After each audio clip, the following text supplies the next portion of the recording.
So while I was setting up for this video, I thought of an idea of a game any of my viewers could play whenever they watch my videos. It's called Will My Dogs Interrupt the Video? So just remember that. And if you want to play a fun game on your own while watching my vids, that's the one you can play. Maybe like extra points if you count how many times I'm distracted by them. But like actual points, more points, 2 points for every time my dog does in fact, one of my dogs does in fact interrupt, and another 1 additional point when I'm distracted by them. Anyway, that was kind of a weird intro, sorry. But I'm not sorry, okay? Because I do what I want. Wow. Well, I was trying to rack my brain and I couldn't remember if I had done a review for the first Five Nights at Freddy's movie, but I figured I probably hadn't because I didn't recall having done so. And also, I'm pretty sure I didn't make one because... well, maybe I did. Did I do that one with The Strangers, the first movie? I don't remember. I'm pretty sure I didn't do one because I thought it was like so kind of middle of the road that I didn't think it would be interesting to do a review about it. So I just like didn't do one. But Five Nights at Freddy's 2 sucked so much that I was like, okay, I gotta do a video on this one. I've told you guys before, it's actually more boring for me to just be like, yeah, I loved it. Yeah, this movie was cool. I loved this. I loved this. I loved this. I much more enjoy insulting people and telling them what they did wrong. That makes me sound so horrible, but you know, maybe I am. Maybe I'm just a horrible person. I'm kidding. Or am I? I digress. You guys, this movie sucked. This movie was hard to watch. This movie is also very weird. In, I would argue, bad ways. So, let me just give a little bit of backstory. We're already almost 3 minutes into this vid. How long it'll go on, I do not know. Anyway, the first movie was based on the game. There's a game, okay? There's a video game. I don't know how to sign video game. Is it... oh, fuck, I should know that. Well, this is film, okay? And, play. This is play. And this is game. Or this is game. I don't know what video is, though. Is it like video game? Anyway...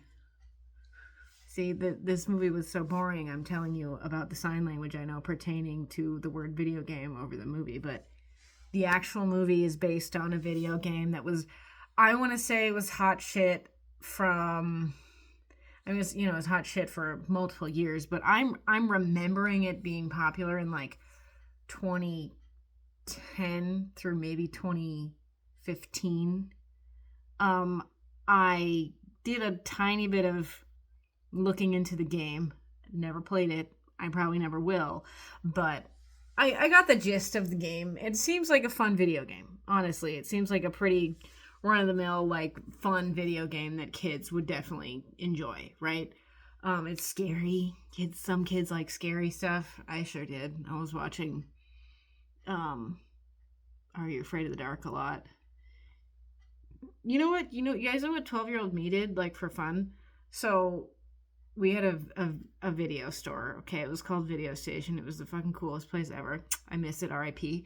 But 12-year-old me was like, I want to rent Deliverance and The Exorcist and Carrie. And I just watched them by myself on rented VHSs. But anyway, so these movies are based on the game. And the game is actually very clearly inspired by Chuck E. Cheese. I haven't been to Chuck E. Cheese since I was a child myself.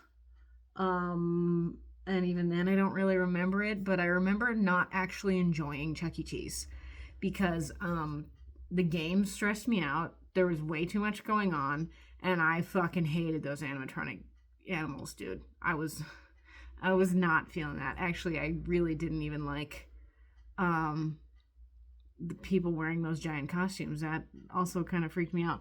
But beside the point, so Five Nights at Freddy's was based on Chuck E. Cheese. Chuck E. Cheese is actually based on a different place called Showbiz Pizza. And Showbiz Pizza was largely phased out before Chuck E. Cheese got really popular, but that was based on Showbiz Pizza. I think there might be one Showbiz Pizza still open in the United States in like Louisiana or something. I think I saw a video about it, but again, that is beside the point. You guys, kids do find animatronic stuff like the Chuck E. Cheese characters frightening. They would I remember they would get up, there was a curtain, right? That they were on a stage, they were permanently fixed to the stage, and they would get up. I think there was like some animal that looked actually a lot like Fazbear, I think, that was like at a fake keyboard, and they would just move like this. They would do like one really tiny simple movement, like appearing as if he's playing keyboard when he's not. And then I think they would, open their mouths like they were singing and blink their eyes. I can't imagine what those were like to maintain. It was probably really expensive and very complicated. I'm not even telling you about the movie. Okay, so the movie is a sequel. Five Nights at Freddy's 2 is a sequel to Five Nights at Freddy's, the first movie. And I actually liked Five Nights at Freddy's, the first movie. It wasn't perfect. It was kind of out there and kind of weird. It had me like this, but I was like, it was actually like pretty good. For what it is, it was pretty good. I was like, okay, legit. That's fun, This movie was like tacked on and it was trash.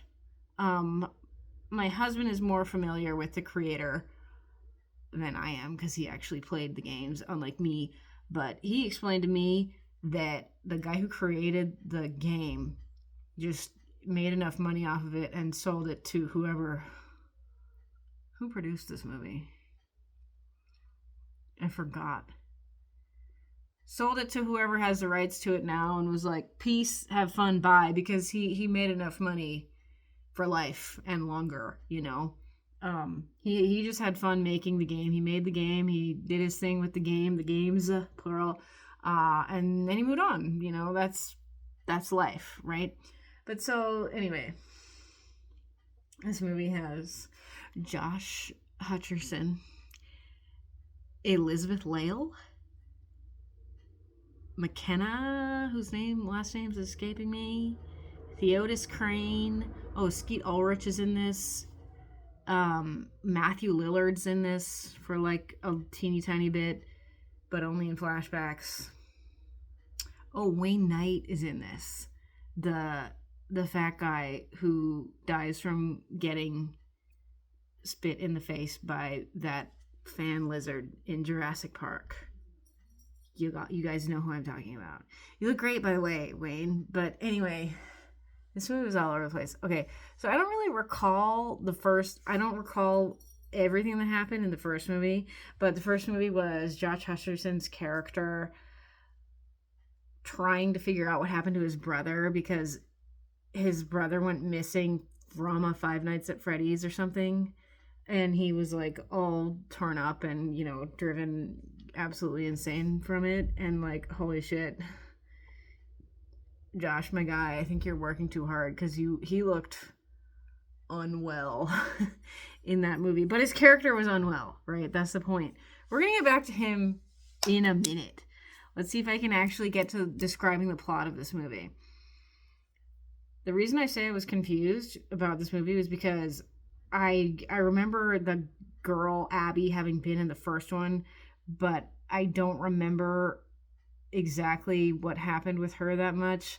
But then in this movie, she was like, oh, I miss my friends, meaning the animatronics at Five Nights at Freddy's, which was already abandoned in the first movie, but now suddenly she's like in love with the animatronics there. That didn't really make a lot of sense to me.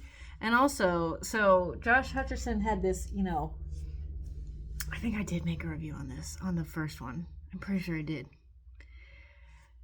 Anyway, he had this terrible experience. He had this traumatizing experience, well, shit. I mean, I would get the hell out of Dodge if, the child abducting pizza place with haunted animatronics was in contact with my sister who I had custody of.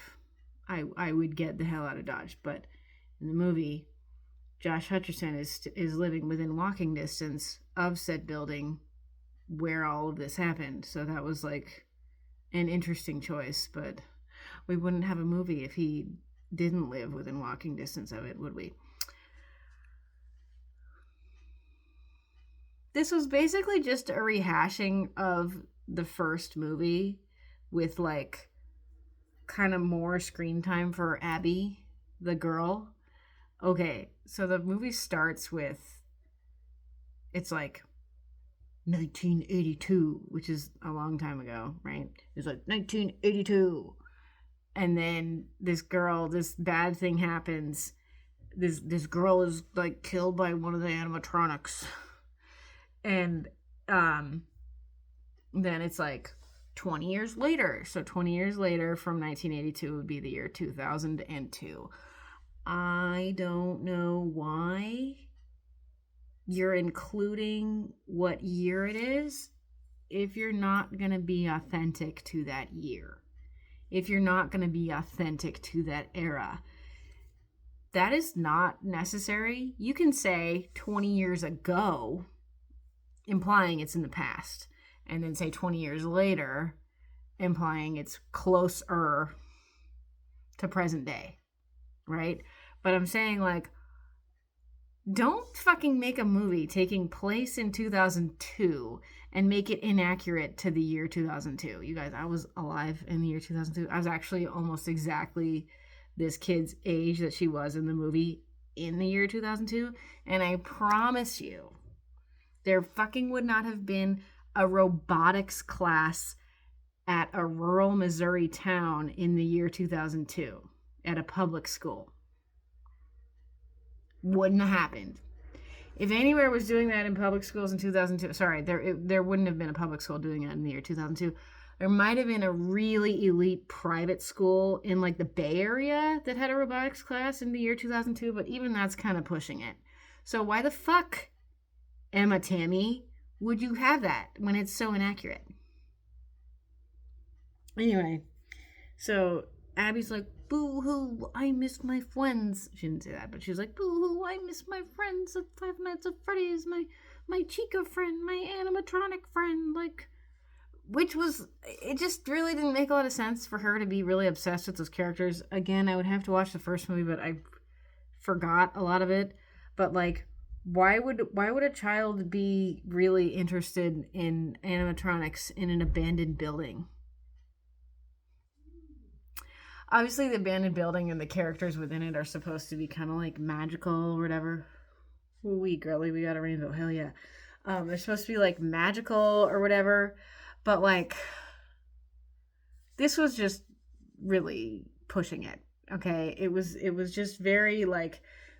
I feel like movies now, they're like so. You're trying so hard to cover so many bases.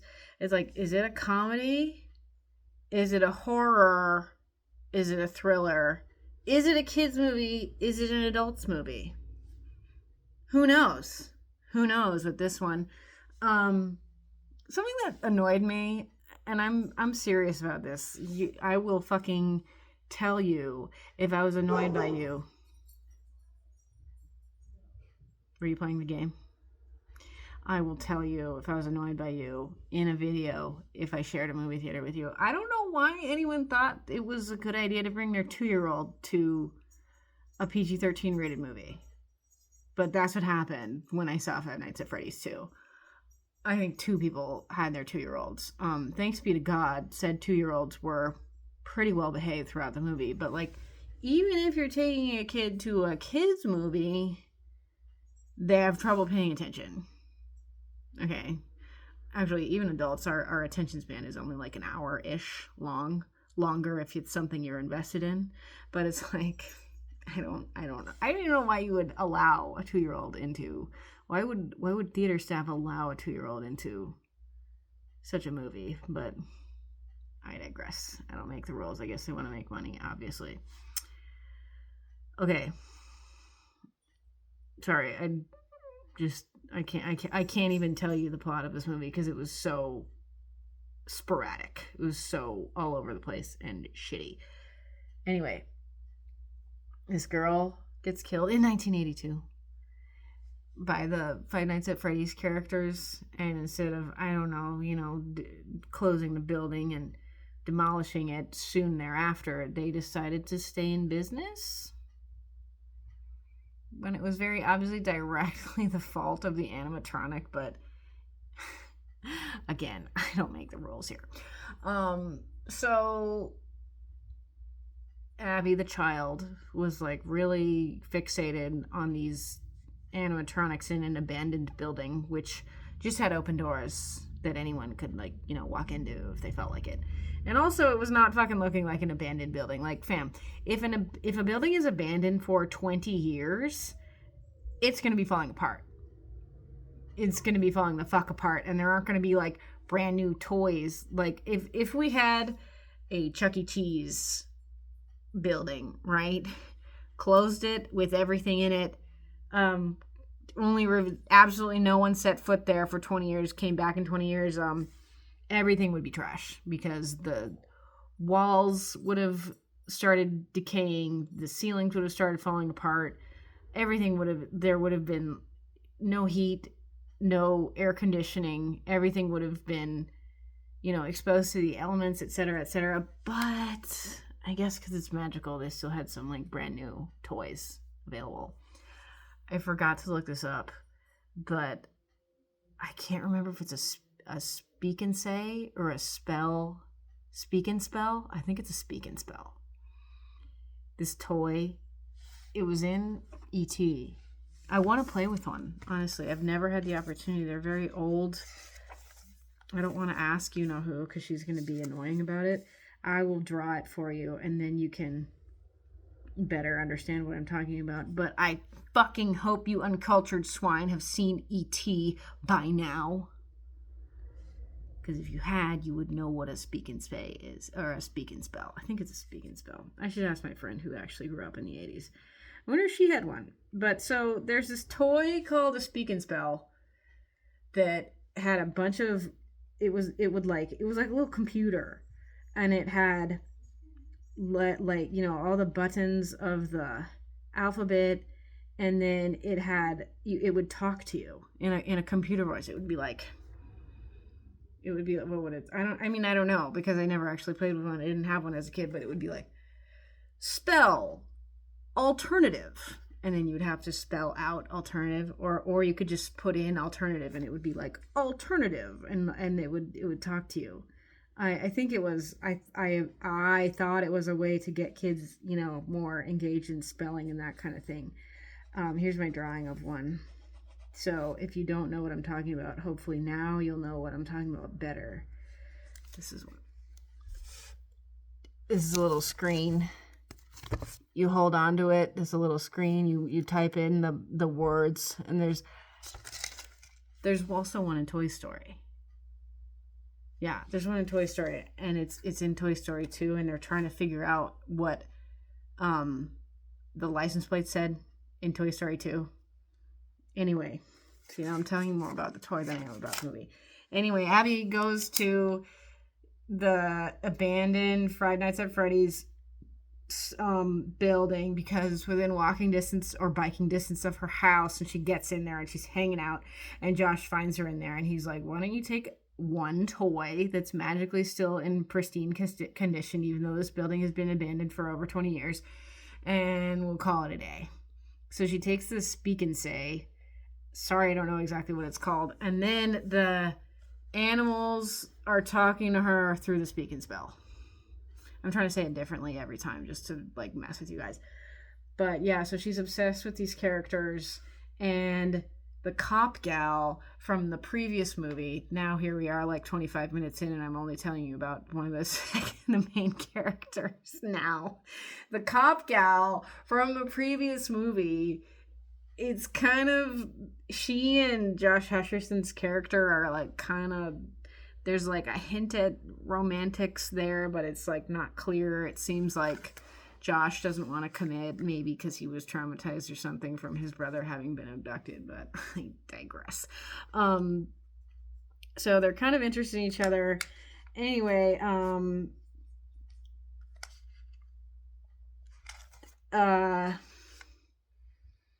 and then there was a lot of dragging in this movie. There's a lot of like dragging scenes where like they were trying to make action happen and there wasn't really action happening. The guy played by Theodis Crane, it was established that he was Josh's character's friend at the beginning of the movie. And then it was funny because at the end of the movie when Vanessa, Elizabeth Lale's character, is like trying to run away from the animatronics, like her car breaks down and she's like, oh no, I can't get to Abby. And then like Theodis Crane just literally like drives up and he's like, you need a ride? He just happened to be driving by, but hey, stranger things have happened in the world. Okay, so going back to the why the fuck are they saying it's the year 2002 if they're not going to be accurate to the era? 0 of the kids had fashion accurate 2002 accurate clothing.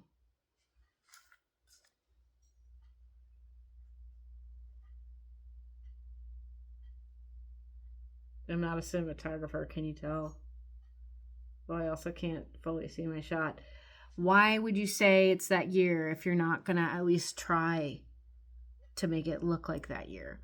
They did have Josh Hutcherson wearing a brown t-shirt with a long sleeve shirt under it at the very beginning. I feel like that was really the only like reference to actual legitimate Audie's fashion. But anyway, so Abby had a robotics class. And there was really no reason that Wayne Knight's character, her teacher, he just had it out for her and he was being super rude to her. And she made like an actual, like accurate, this 12-year-old in the year 2002 made an actual like Five Nights at Freddy's accurate miniature robot, which is extremely impressive. But Wayne Knight was like, she's an embarrassment to our school and the science fair. She's an embarrassment to the science fair. She sucks. And he was like being super rude to her for like almost no reason at all. And then once they had the actual science fair, he broke her freaking robot. Fam, if you made a robot from like basic materials in the year 2002, I would love to know what you're doing right now, because you must be up to some real cool shit, mate, that I don't know about. But that was stupid. It's a weird palm tree. I haven't seen that before. Okay, that was dumb. That was real dumb. And the whole movie was just really stupid because I think that the studio just didn't. I think that studios don't give a fuck anymore. I think they're like, it's going to make money. Okay, goodbye. Here's $50 million. Okay, goodbye. Here's $120 million. Okay, goodbye.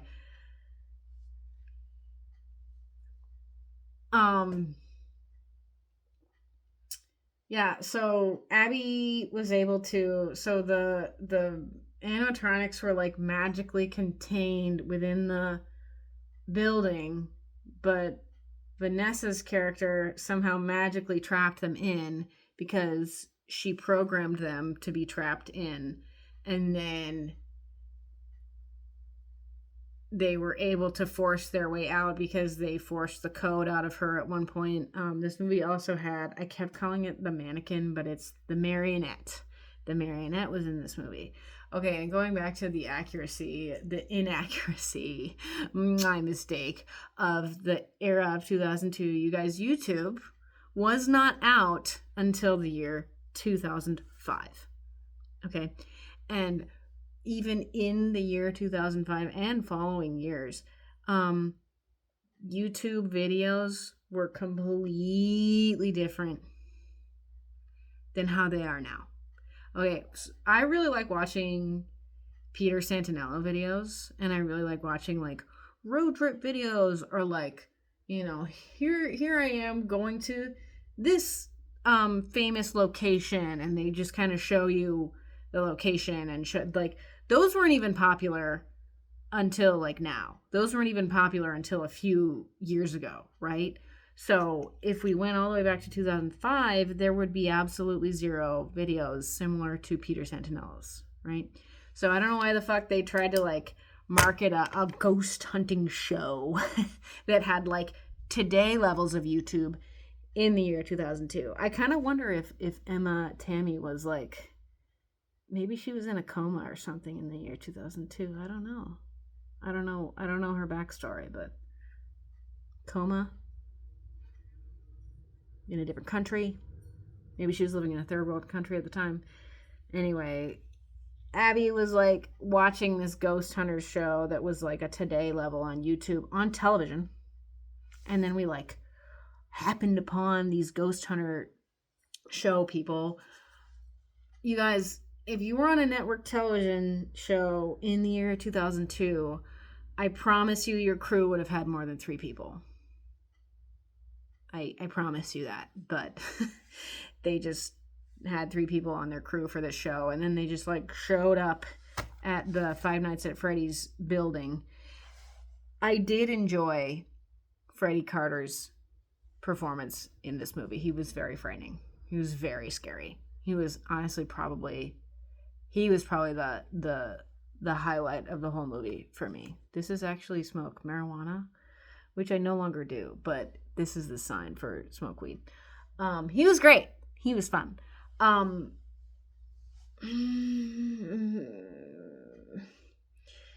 trying to think about things that I liked in this movie, because I may as well give up on giving you guys the plot because it didn't make any goddamn sense.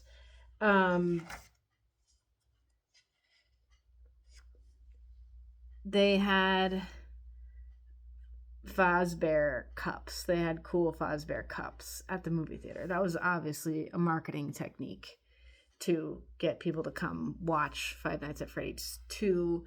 And not that they wouldn't have. I didn't check the numbers here on the box office, but I actually assume it made money. I think it made significant money. I will comment below. I was going to say something else about YouTube. His name escapes me. Liam Kyle Sullivan. That guy he's like one of the first people ever in the history of YouTube to go viral. Okay.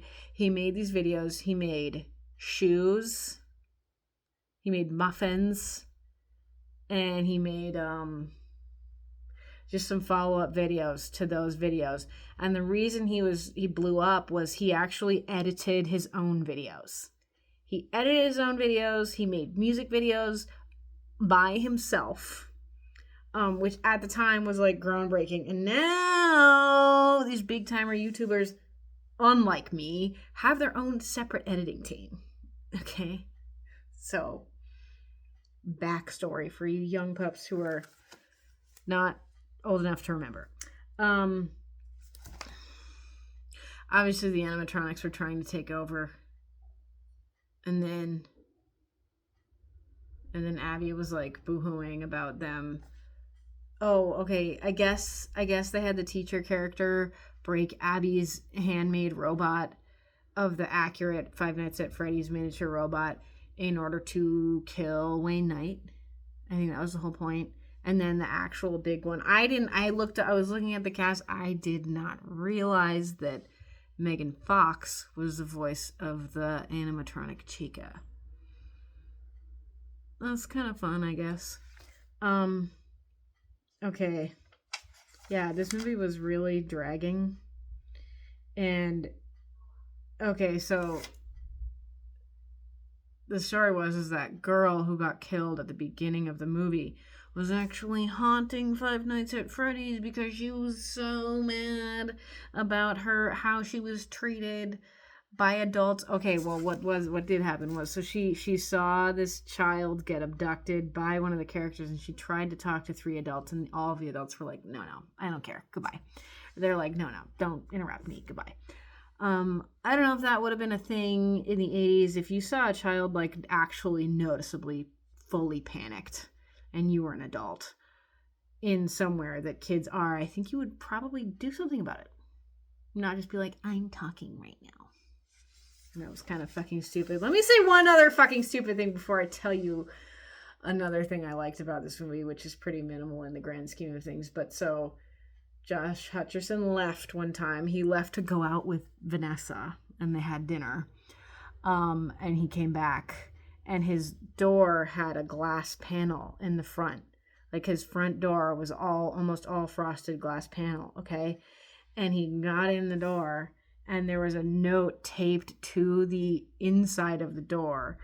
And he got in the door, and he was like, Abby, where are you? But there was a note taped on the front of the fucking door right at eye level.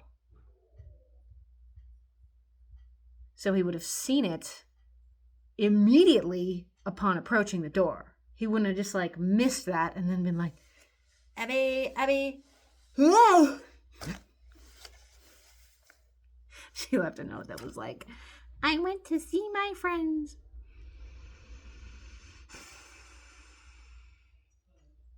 So obviously it's a struggle. Oh, okay, I forgot about this. I completely forgot about this.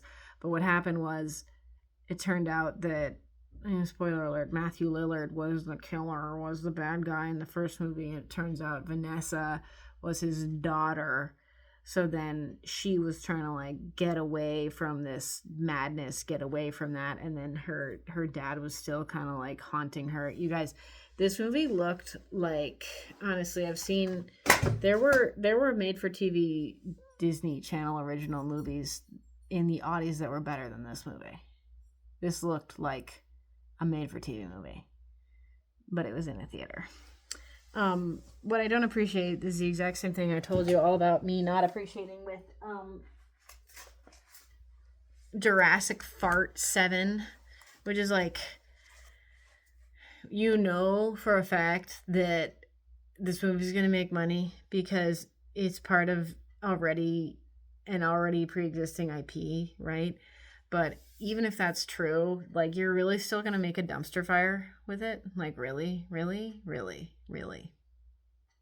Yes. The answer is yes, because the studios don't care about the content they create anymore. They only care that it's going to make money. And I mean, I can kind of get that to a certain degree because they're struggling so much. But it's like, why are you disrespecting me? Why are you disrespecting Five Nights at Freddy's fans by making a dumpster fire of a movie? I can't give you the answer. I wish I could. Okay. What I liked about this movie was at the very end, obviously there was this huge struggle with the animatronics, and luckily everyone came out okay. Shocker. But at the end, Vanessa was trying to be like, oh, like, I think Josh's character is named Michael. Like, oh, Michael, Abby, so sorry this happened.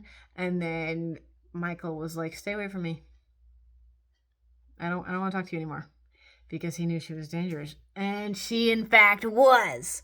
So I thought that was actually cool. But, you know, I had to wait the entire fucking movie to see, like, the one good moment. The maybe third good moment. Oh, you guys, I forgot to tell. Oh, my God, thank God I forgot. Thank God I remembered to tell you this. Because I actually, this time, I did a tally of how many jokes were made that no one laughed at.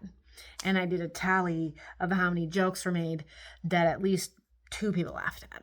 If one person laughs at a joke, which this only happened one time, then I didn't count it. But if 2 people laughed, 2 or more people laughed, then it was a joke that hit. I'm saying one person laughing, not a hit. More than 2 people laughing, a hit. You guys, there were 19 jokes in this movie that no one laughed at. 19. There was one joke that more than 2 people laughed at. I don't know what's going on here. This is so discouraging. Honestly, this movie was like so hard to watch, and I thought about leaving the entire time. I wanted to leave so badly because this movie was dragging. It was obnoxious. It wasn't fun to watch. Josh Hutcherson wasn't even hot in it because he's so distressed and stressed out. It was tough.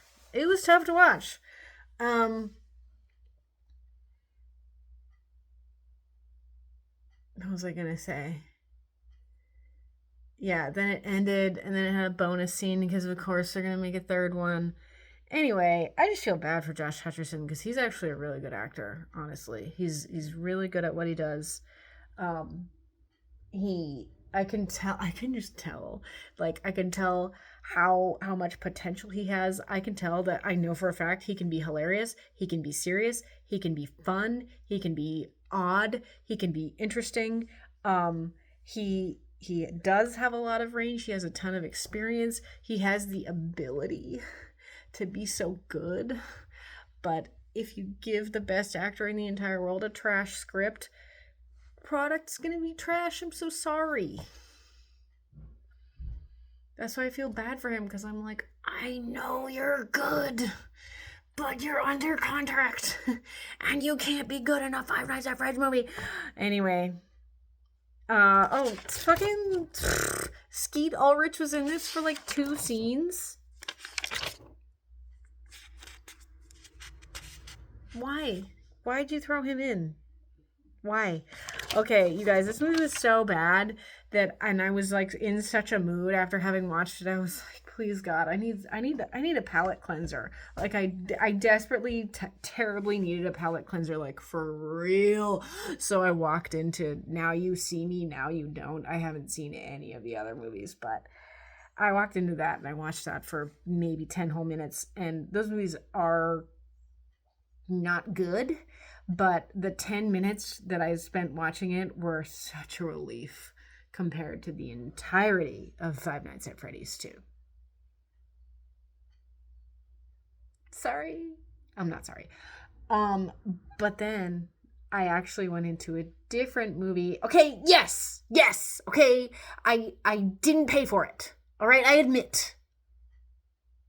I don't know what the punishment is there, but I'm pretty sure I was the only person in the whole theater, and I watched.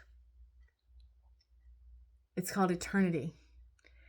I missed the first few minutes, but I saw the rest of the movie. Bro, thanks be to God I watched that movie, because I will tell you that it cleansed my palate all of the way. It was really good. And you know why it was really good? Because it was from A24. I think they're actually originally French, which is probably having to do with the fact that they're actually good and they actually create good movies. Putting that out there. Je peux dire ça. So the plot of Eternity is this woman. This is the part I missed, but I could guess. Okay, this old woman dies, and her husband already died a few years before, and she goes to the afterlife, and she's in the afterlife. But before you go to where you're going to spend eternity, you're kind of in this little transitional period where you decide where you're going to go. And it's fun because it's like you can decide like what world you go to, like Surf World, or like Theme Park World, or like Crafts World, or like Vegas World, something like that. It actually reminded me a lot of one of my favorite movies, which is Wrist Cutters, a love story. But so the dilemma is, the main person in it is Elizabeth Olsen. The dilemma is that she's got to decide where she's going to spend eternity. But the problem is she has to decide between her first husband who died in the Korean War and her second husband who she got after that and actually spent many, many, many years with, and had kids with, etc., spent her life with. And she has to decide who she's going to go to eternity with. And it's like conflicting. She's so conflicted because she did really love the first guy, but he passed away. But then she loved him in a different way, obviously, than her husband. And she also kind of idealized the first guy because, she never really got a chance with him. She never got to live a full life with him, etc., etc. So, but she has to choose who she's going to spend eternity with. And, conflict ensues. It's a great movie. It's really fun, and it's also very heartfelt, and Miles Teller is so hot. But it's also like people are clearly like having fun making that movie. I hope they had fun when they made Five Nights at Freddy's. It looked extremely depressing, so I hope they at least enjoyed the process. But yeah, this movie was a lot of fun. Eternity was a lot of fun. It was the most excellent palate cleanser. Thank you so much for having that movie out while Five Nights at Freddy's 2 was also out, because it freaking revived my mood. But the thing is like with a movie like Eternity versus Five Nights at Freddy's, is like a movie like Eternity is clearly had a central message. It clearly had thoughts, okay? Thoughts put into it, right? It clearly had heart. It clearly had people who cared about it. What I thought was cool is I actually read the credits. I don't know if you know that about me, but at the end it said that the two producers of that movie were Miles Teller and Elizabeth Olsen, who were in the movie. So clearly they were like, this script is dope. I would love to star in this movie. Here's some money. Let's go. Thank you, A24. But no thanks to you, other studio that made Five Nights at Freddy's, whose name's escaping me. Is it Disney? Did Disney do that? You guys, it doesn't matter. This movie is way too fucking long. But I promise you'll probably enjoy it more than you would Five Nights at Freddy's 2. Bye!